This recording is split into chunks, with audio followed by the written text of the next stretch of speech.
Welcome back to His and Hers Movie Podcast. This is episode number 65, featuring a review of a brand new Disney film. That's kind of weird to say. Cruella De Vil. If she doesn't kill you, then I probably will.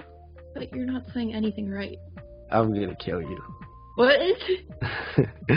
My name is JP, one half of your hosting duo, podcasting on this June 17th, 2021.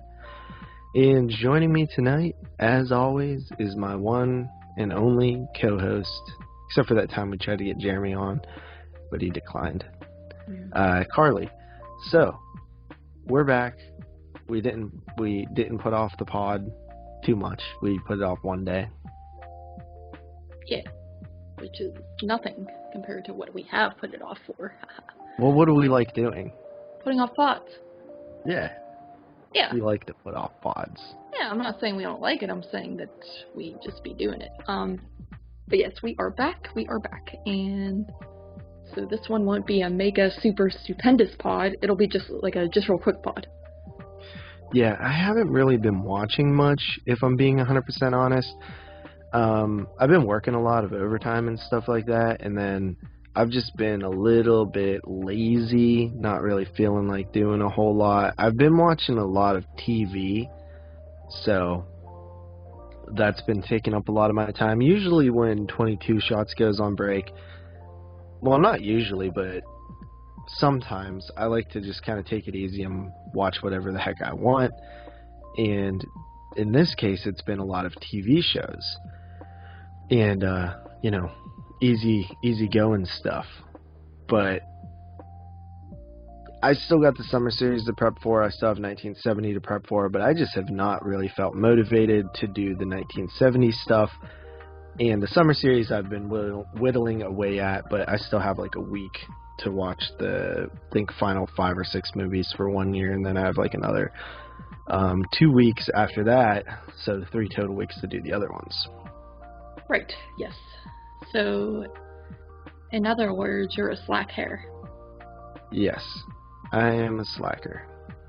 Well, yes, I haven't watched much either, because same reason, I work, blah, blah, blah, and I work at your work sometimes, I work at my work sometimes, I make movies on the weekends sometimes. I do a lot of stuff, as you know. Right, let's talk about that. So, this past weekend you went and filmed a bit of a segment for it's like a short film, but it's supposedly going to be in an anthology, correct?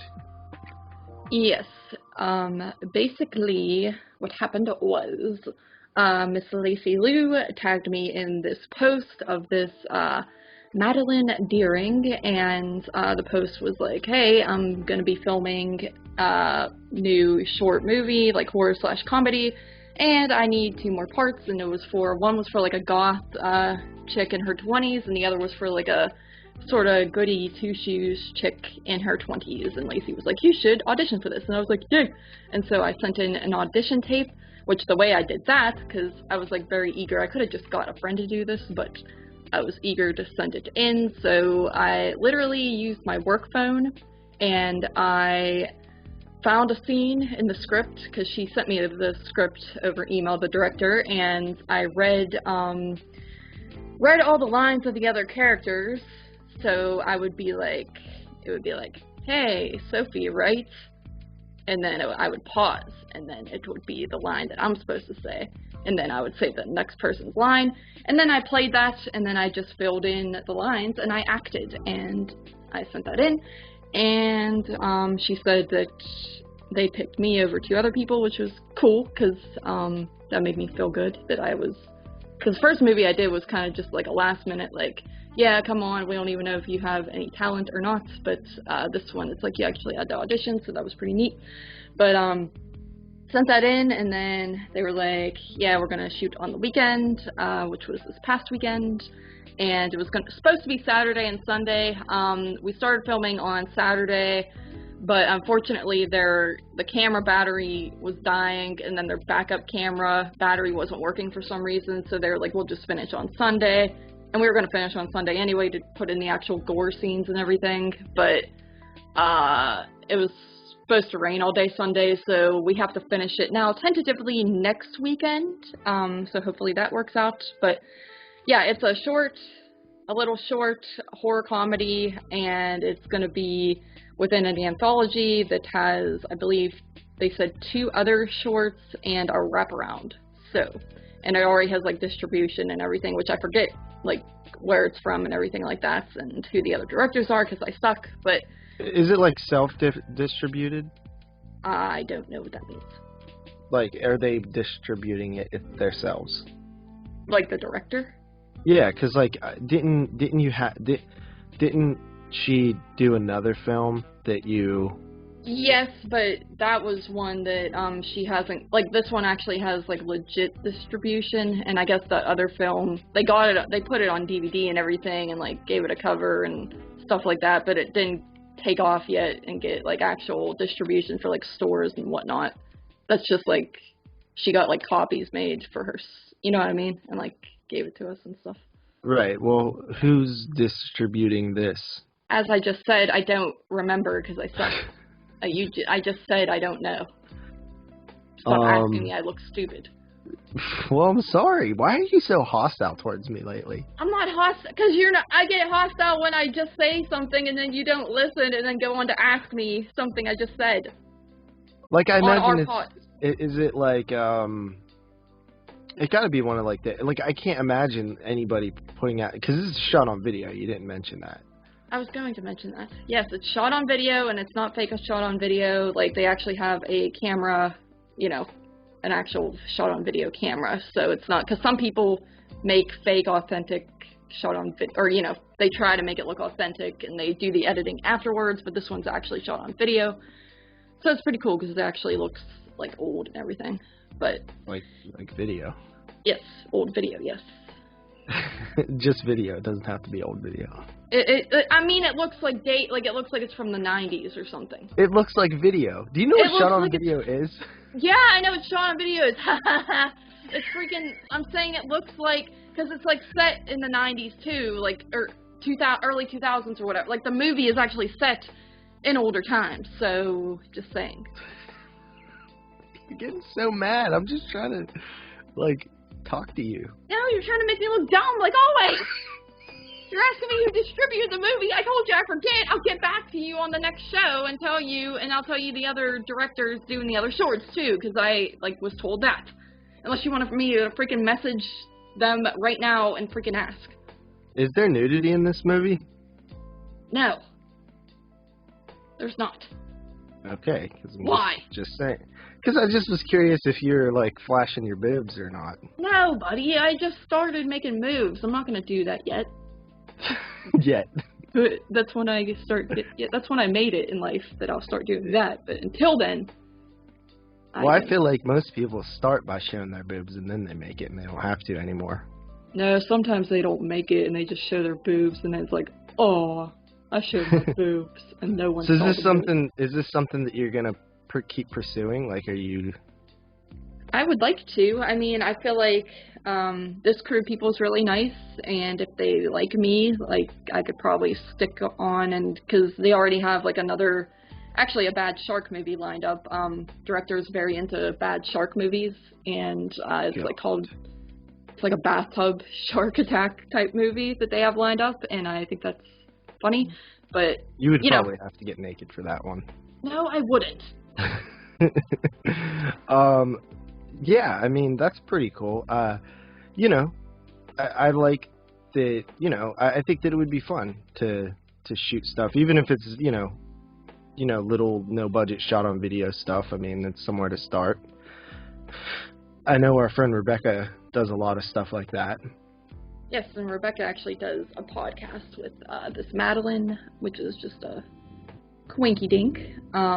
They do that's the podcast that Joe Bob gave them. Won the Silver Bolo Award. Yeah. It's SOBs. Wait, SOBs who like SOVs. That's funny.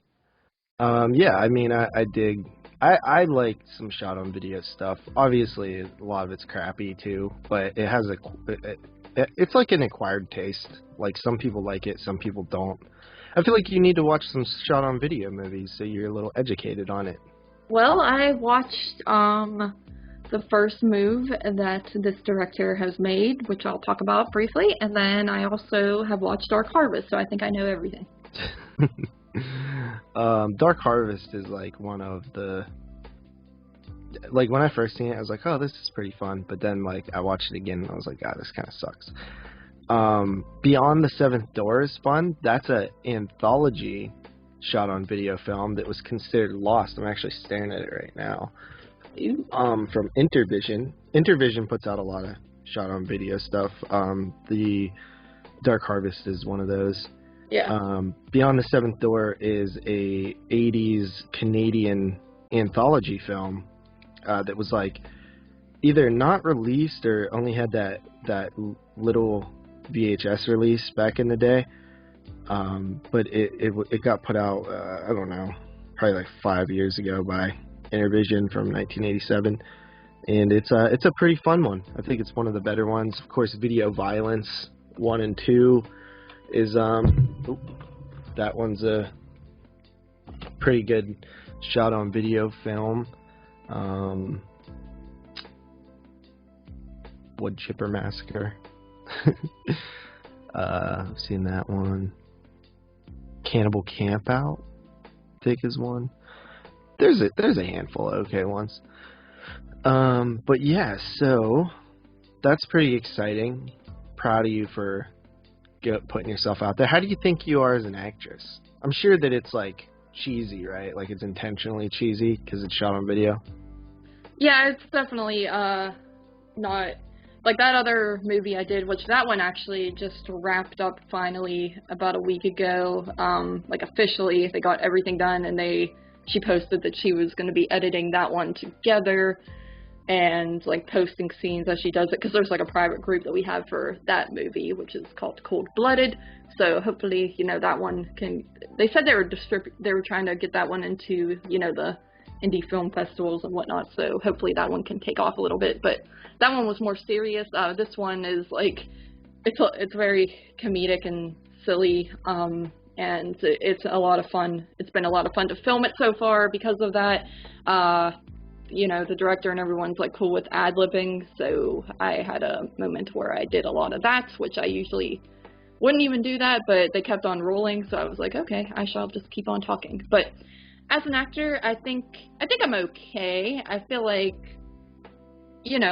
I feel like I'm better than I was back when I tried to audition for high school plays and completely bombed at it and just got the role of like blind girl number 7 in the freaking, what was it? 7 blind girl? Jeez. No, number 5, buddy, whatever. And what play was that? Blind Girls. No, wait, it was something, I feel so stupid. What was it? Helen Keller. Oh. It was Helen Keller, yeah, it was the Helen Keller play. The Miracle Worker, whatever. Anyway, so yeah, I used to tank at those, but I find now if all you have to do is act natural and not be too over dramatic and try to say the lines like you're actually in the moment, and I've just gotten better. Say at it that. like you would. Like I'm actually that's doing something it. you would say. Yeah, exactly. So. I feel like all that advice is stuff that I gave you. No, buddy. No, it's not. Sounded exactly what I told you to do.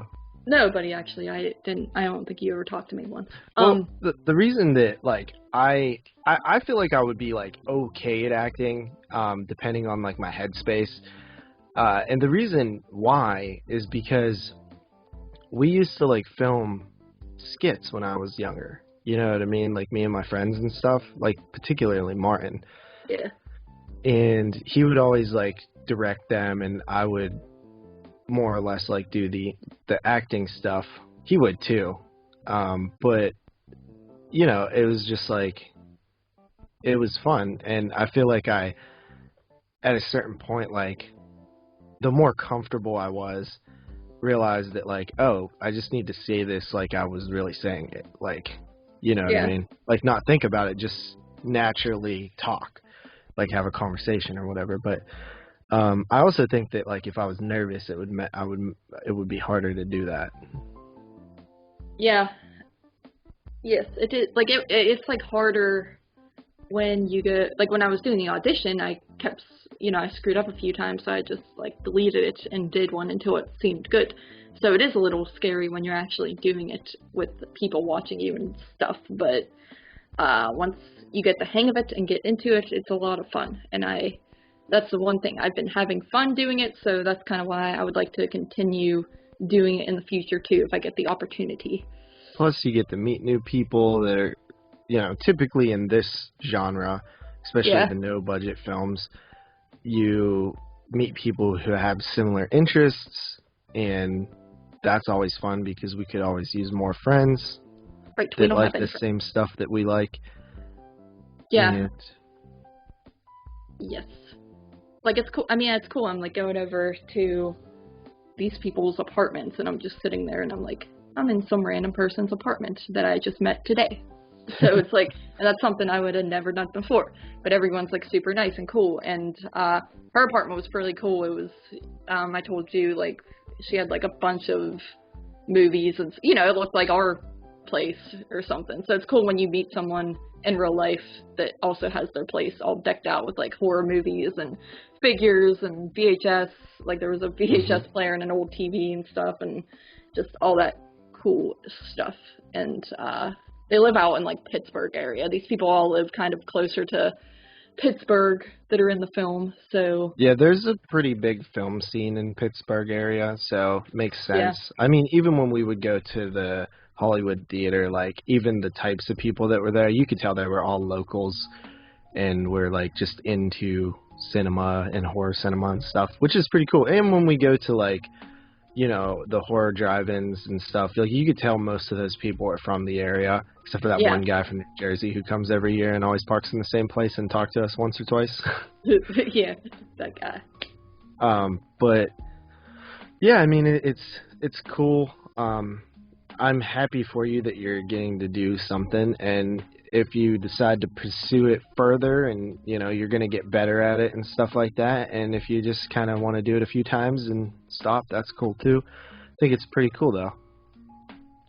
Yes, I shall get famous, and then I plan on just kind of forgetting about you and moving on with my life.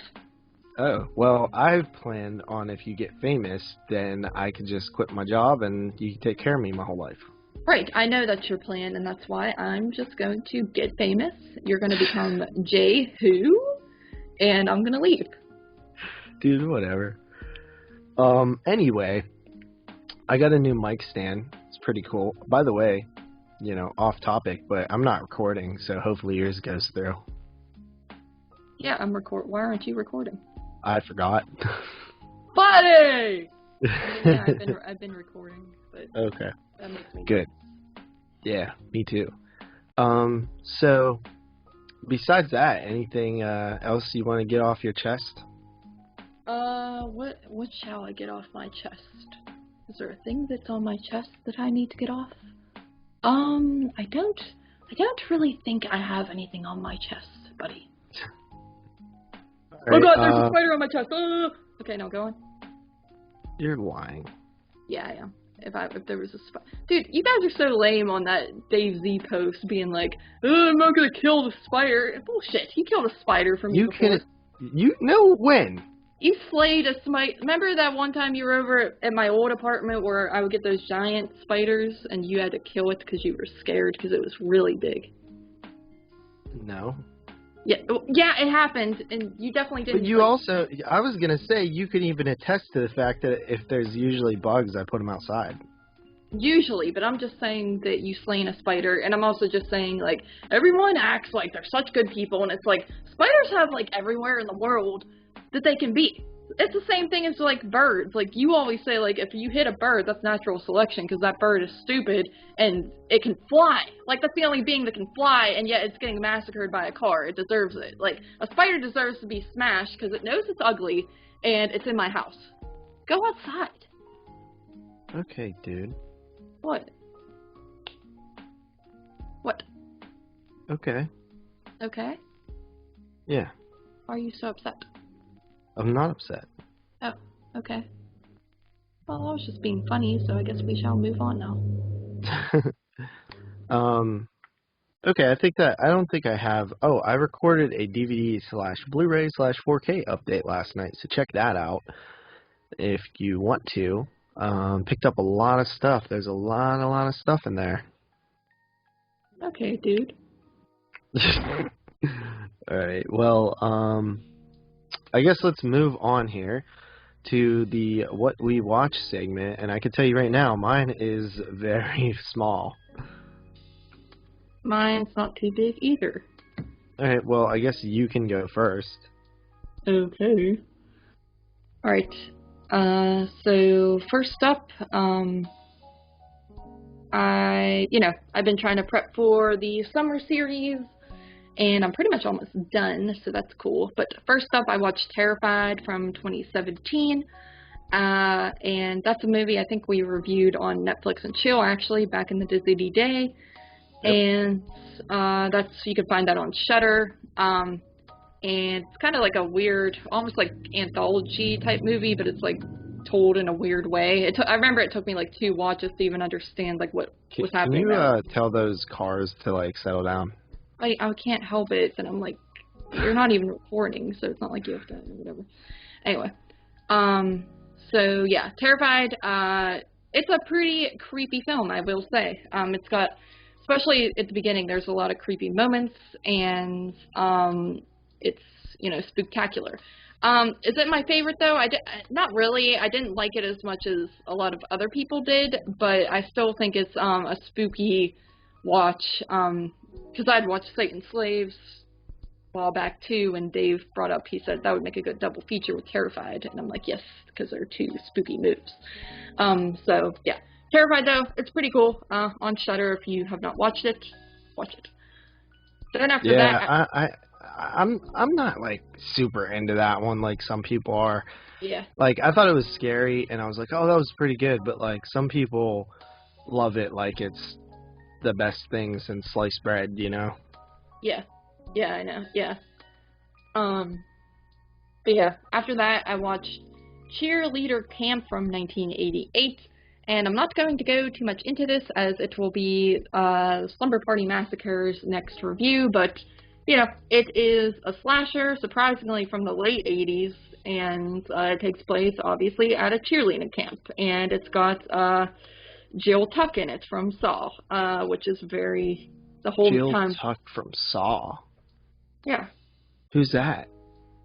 Jigsaw's wife? That's not the actress, that's the name of the character in Saw. I don't know the actress's name. I don't even remember. Did he have a wife in the first one?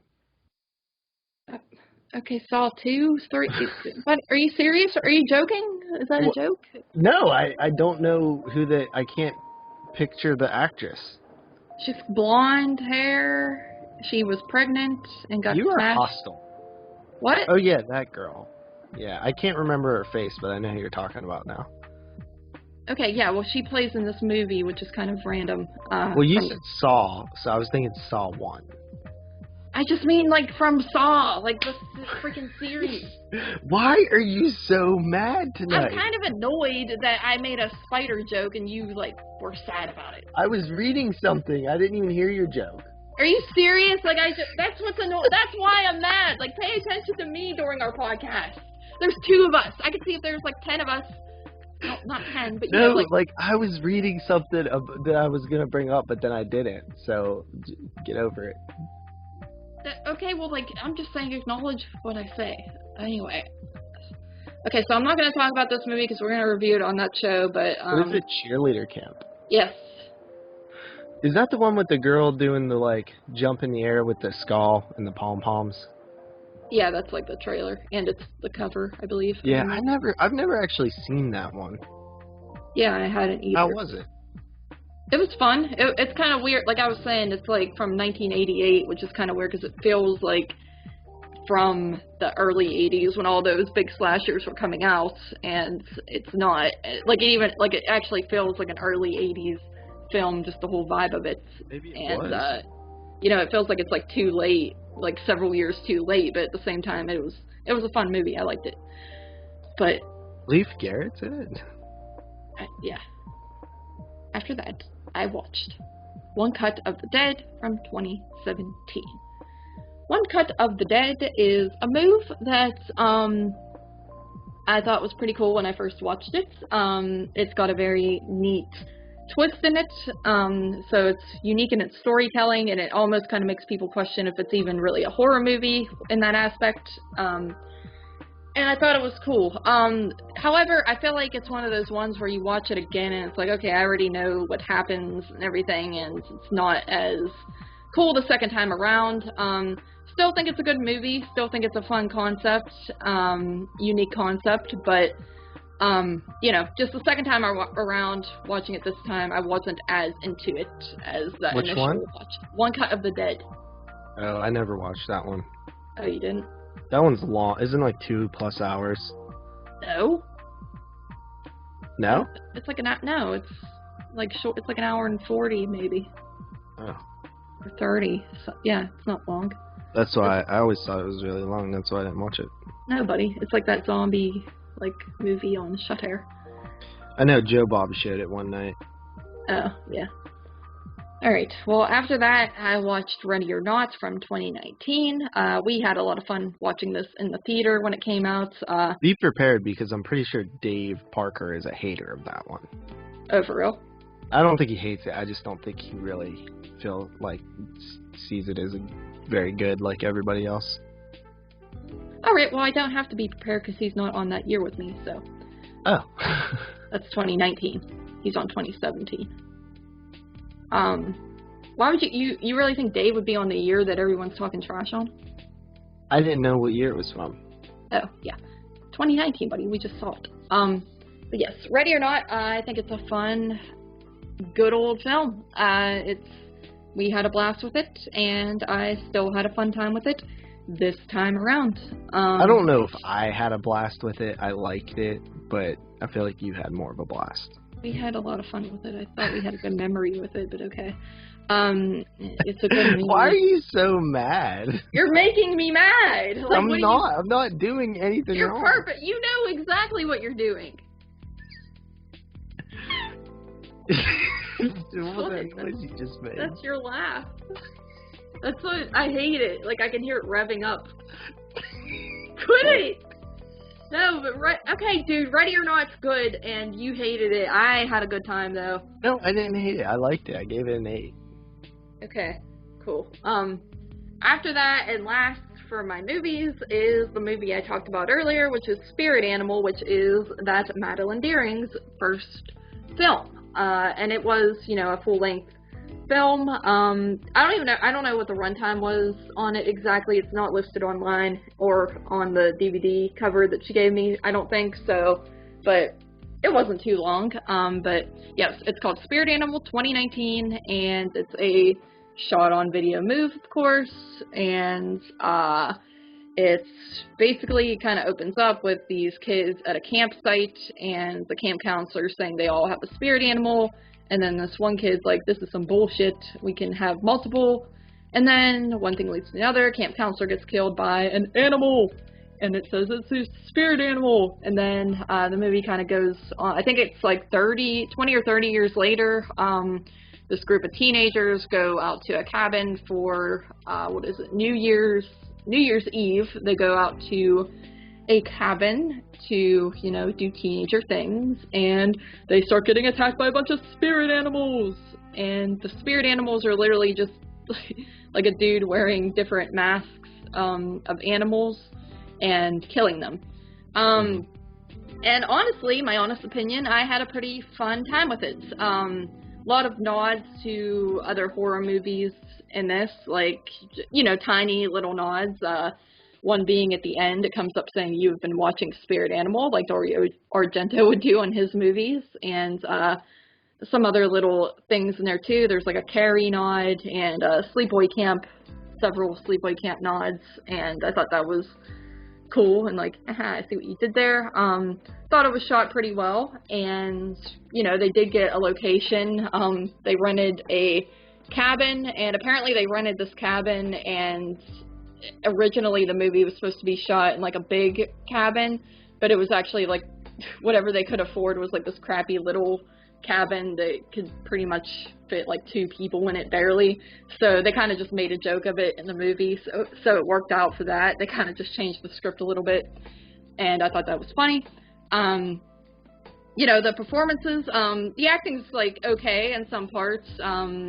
Some of it, obviously, it's very cheesy and over the top, so some of it comes off as not that great, but like I said, it's just a fun time, and it's meant to be cheesy, so I dig that. The gore, I think they have a really good, blood, like, coloring. There's one specific guy that does the, like, blood effects and everything, and, they have, like, a good color for the blood that I thought was pretty good, and, overall, like, the effects are pretty solid in it, so there is that. And the story gets to the point. You know, some of these, like, lower budget films, I feel like they go on for way too long, and there's so much stuff that could be cut out, but this one kind of gets right into it, and people are getting killed, and it's got comedic moments in it as well. A lot of puns are being made throughout it that are funny. And they actually, I told you this, they got the guy from Killer Nerd, the lead actor in that, to do like a voice role in the film, so I thought that was kind of neat. But overall, I thought it was solid. I thought it was better than some other low-budget movies I've seen. And I think the shot on video actually kind of helps it with that, because it's like supposed to look like that, as opposed to some of these horrible filmmakers who just make movies on their iPhone and they don't put any effort in. This one feels like it has some heart to it, so I appreciate that. Is that it? Yes, that's it. Okay. Me, I only watched 3 films. The first one was 101 Dalmatians, which we watched together because you had never seen it, and we just watched Cruella. And yeah, it's about a dude who marries a woman. They both have dogs named Purdy and Pongo. It's set in like London, and essentially there's this evil woman named Cruella De Vil, and she steals these puppies because the 2 dogs have puppies. They have 15 puppies, and she steals them because she wants to make a damn coat out of them, which is pretty horrific, which you would probably not see in a children's film today. And it's up to the other dogs to find them and rescue them from Cruella De Vil and her lackeys Jasper and Horace. And really cool animation, some sort of groundbreaking animation techniques in that one as well. I remember watching a little documentary on it. But what did you think of 101 Dalmatians? I liked it. And it's funny because sometimes I say, oh, I've never seen that movie. And then it turns out, like, oh, yeah, of course I saw this when I was, like, 5. But I actually think I have never seen any of 101 Dalmatians, like, at all. So, I mean, obviously I know, like, clips and whatnot. But, like, I don't think I ever sat down and watched that as a kid because none of it was familiar to me. So it's kind of interesting. But I enjoyed the movie. I like the little Cruella De Vil song. And I like the animation. And I like the puppies. I like the little puppies. They're all like weird dogs, and some of them like to eat a lot, and some of them are fat, and some of them are like spotted, and they all have their unique personalities. And Cruella is scary and evil, and all like, I shall skin these dogs, I don't care how it is done, I shall drown them, and all that. And like you said, you were like, you can't say that you're going to kill dogs as many times in a row in a movie today. And it's true. Yeah. So, in a kid's movie, that is. But yeah, I dug it. I enjoyed it. And then for 2018 summer series, we both watched Tumbbad, or Tumbbad with we watched it together. It's an Indian film. It essentially deals with Indian mythology about this like goddess who essentially had a lot of all the wealth in the world and all the bread in the world. And one of her sons, I believe, Hester, wanted to steal it, but he couldn't steal both things. So he had to steal the gold, but he couldn't steal the bread too.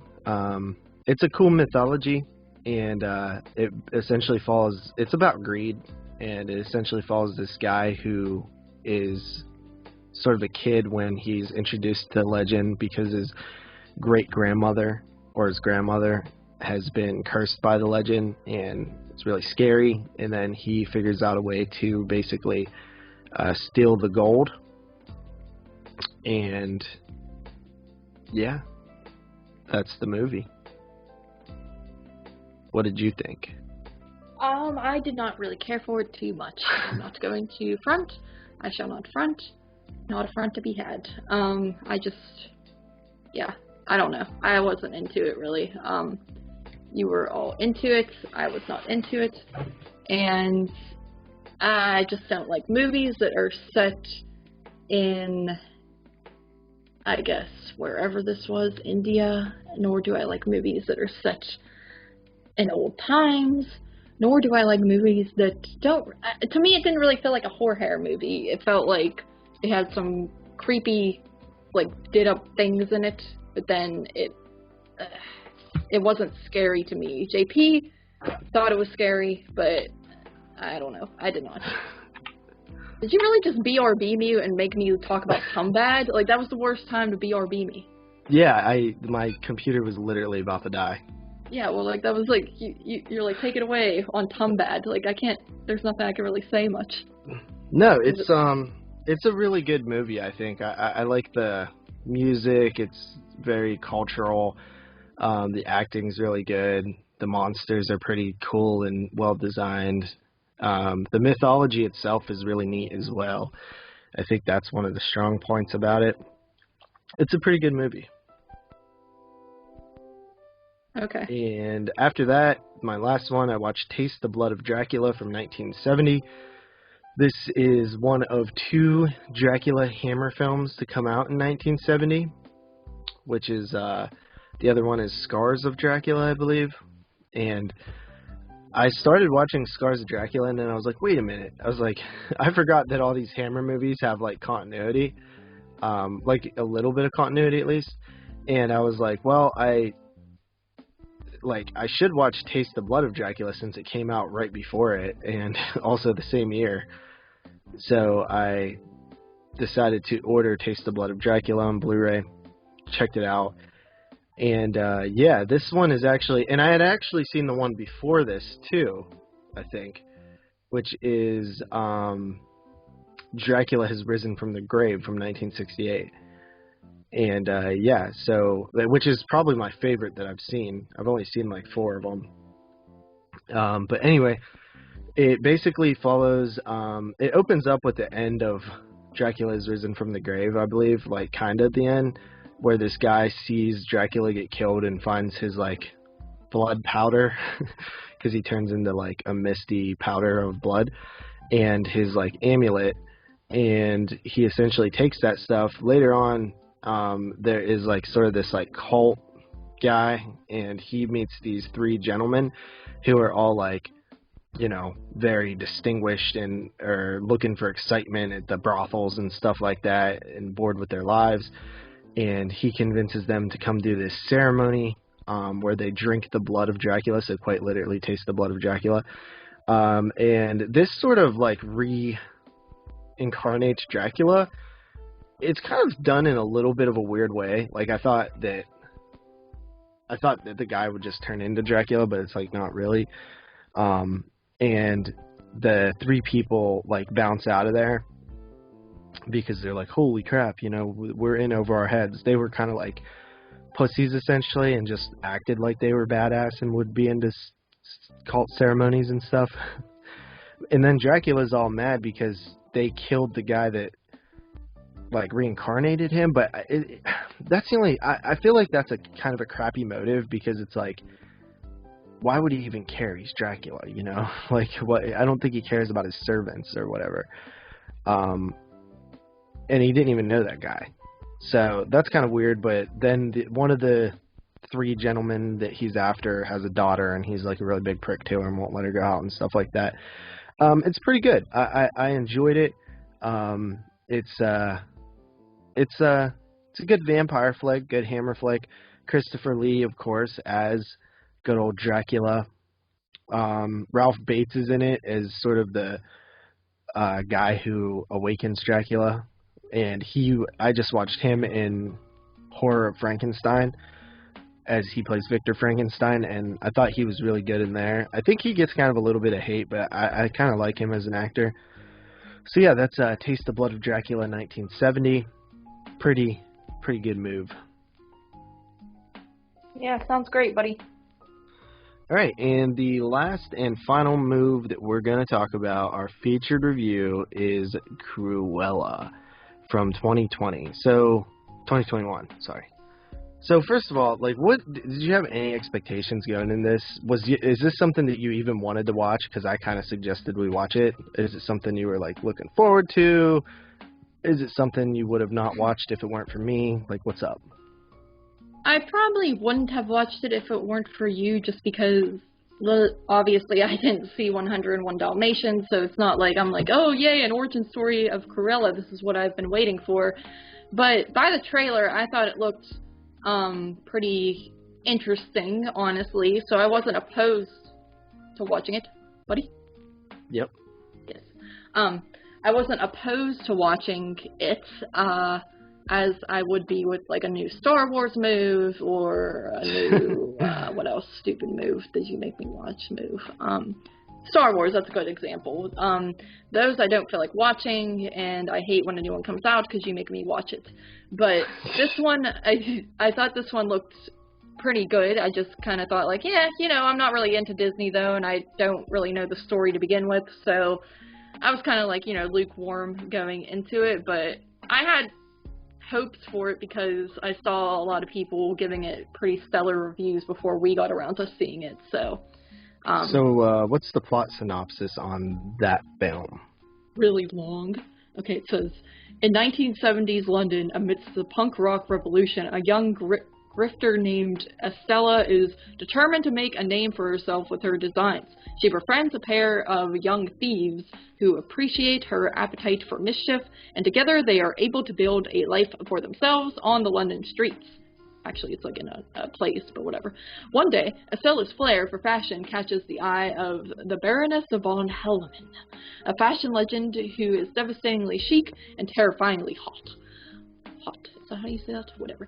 But the relationship sets in motion, of course, of events and revelations that will cause Estella to embrace her wicked side and become the raucous, I don't know, fashionable and revenge-bent Cruella. Yeah, so I thought this was sort of an interesting little origin story. We get it in traditional origin story fashion. It's sort of a tragic origin story where, you know, we can't just have somebody being bad that's the main character, right? We have to sympathize with them and understand why they became bad, because if we don't, then it's like we're invested in a bad person, especially in mainstream movies, especially in Disney. Like, you can't just be like, nope, this person's just an evil prick who essentially murders puppies, you know? Right, yes. I think that's also why people don't like the Rob Zombie remake of Halloween, because that's essentially what they do with Michael Myers. They make it understandable why he snapped, kind of. But at the same time, with Michael Myers, I do think, like, that kid had something wrong with him regardless. Yeah. Yes, definitely. But I don't know. I've never minded this type of story. I think it's cool. So screw people. But right. So it starts off early with Cruella and her mom, and her mom dies tragically, and then she's left on the streets, and she befriends Jasper and Horace, who are these little thugs, hoodlums, thieves, and they sort of befriend, and then it flashes forward to probably her teens or early 20s. I would say early 20s, buddy. All right, and she has a love for fashion, a passion for fashion, and she essentially is obsessed with this one leader in the fashion industry. I forget her name. You said it earlier. The Baroness Van Hellman, or something Hellman. The Baroness, yeah, and she She ends up working for her, but then she finds out that that woman may have had something to do with her mother's death. So she sort of plots her revenge a little bit. Well, first she essentially just wants this amulet back that belonged to her mother. But then she begins to sort of get the idea to completely dethrone this fashion leader and essentially just sabotage everything she does and just outdo her. And she has a little bit of a leg up on her because she works for her, so she can see what's going on. And she transforms into Cruella, and she basically has like an alter ego, and that's kind of the plot. Yes. So what did you think of Cruella? I really enjoyed it. I thought Emma Stone was great as the lead, which Emma Stone, Samara Weaving, and Margot Robbie are all the same person. Changed my mind. But no, yeah, I thought it was really solid. Like I said, I thought she was good as the lead. I like how you have, especially after seeing 101 Dalmatians and understanding, I like how you have the origin of the other two guys that she runs around with, like the thieves and stuff. And yeah, they changed it up a bit, definitely. I mean, yeah, they like the one almost seems like a love interest to her. Yeah, a little, yeah. Where But, the other one, where in 101 Dalmatians, she's more. I get the sense that she's like more of an older lady in 101 Dalmatians too. Oh yeah. Like she's probably the age of the Baroness in this one. Yeah. But there's definitely a lot of changes that kind of make 101 Dalmatians not really work. But at the same time, it's like fine, it's whatever. Yes. I like the just the look of the film too, and I like the whole, I guess, wherever they're staying, like that attic or whatever that is that they kind of make as their home. I like how you see it evolve. It kind of, they have a lot of stuff going on there. It looks a little nicer than my apartment, to be honest. Right. But yeah. Yeah, I just like seeing stuff like that. Like, this is how much they've done over time. Yeah, the 70s aesthetic is outstanding. The wardrobes, like even the dresses and the fashion stuff is like really, really top notch, and it really goes a long way for setting up the world that it's in and like reinforcing the story. Like you believe, okay, you believe the fashion sense is real. Like you believe that she's very talented at this. Yes, and I think it's fun. It's got a few funny moments too. I like how over the top the Baroness is. She's like, time for my 9-minute power nap. Yeah. And she just like lays down in her full like thing of clothes and puts cucumbers in her eyes. I find stuff like that funny. Yeah, and the cucumber slices are all like stylized and like cut cool. Yeah, and then earlier in the movie, she's all like, Estelle, like, get my lunch. And she's like, I would like a salad with like no lettuce and this type of dressing, and it's like all this crazy, intricate stuff. And I was like, I would be so scared if my boss asked me for all that, because I would have it so wrong. But oh yeah, you would. Oh, because I'm afraid to ask for it. I'll be like, get me this burrito with no beans, and you'll come back and it'll be like, you said a burrito with extra beans, right? Yeah. You suck. Yeah, I suck. No, but okay. The only thing with the move is I did feel it ran a little bit long, and there was a point where I thought it was over, and then it wasn't over, and then I was like, okay, I feel like it could have been over there. But, I mean, once it did wrap up, though, I still liked it. I still thought it had a solid ending. But I felt like it was a little bit too long. Like, it felt like they just added more onto it when they didn't really need to. But, like, it still had a good ending, so I'm not complaining about that. Mm-hmm. You know what I mean? Yeah, I mean, I could see where you're coming from with that, because I did feel like I felt like it was going to end, like, 3 times, but... Yeah. When it finally got to the actual ending, I liked it, so I was like, okay, that at least was worth it. It definitely has a big feel of Joker. I know that some people said that it's like the female PG-13 version of Joker, which I could definitely see that. It sort of has that like strong anti-hero, like I'm gonna light the world on fire just to watch it burn type thing going on there, which I do like, and I will back you up on the aesthetic. Like the 70s punk revolution London is like really cool, and they do a good job with it. Like all the set pieces, all the furniture, like everything just has a really cool aesthetic that makes you really feel like you're in the world, and I really like that about it. Yes. Yes, yes, yes, yes. And also, I just thought the story was really good. I think it has a really good story. It's a good origin story for Cruella. And one thing that weren't the dogs like CG, like the Dalmatians? Sometimes, yeah. Yeah, that Some kind of them, distracting. I think there were times where they were real, but yeah, there was definitely, even her little dog was CG. Yeah, that kind of like it just that I hate seeing that, but whatever. It's not a huge thing. It was just kind of like I understand they were trying to make mean looking dogs, but whatever. But yeah, overall I enjoyed it. I had a good time with this one. Yeah, it actually surprisingly was like one of my favorite watches of the year, which is very surprising. I think it's the best Disney movie I've seen in a very, very long time. Yeah. It didn't feel like handcuffed.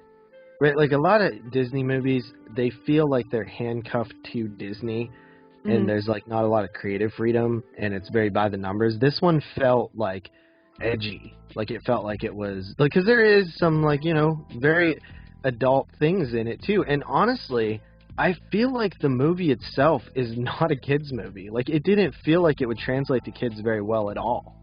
I say that this is ones where I put myself in of if I was maybe 8 years old going to see this, I would probably be bored by it and not understand a lot of the stuff and just be like, where are the dogs at or something, you know? Yeah, and also like when it comes to movies like that, like typically when they're in a like more adult geared in Disney, there'll still be like every like 10-15 minutes there'll be something that kids will enjoy just to keep them entertained and interested.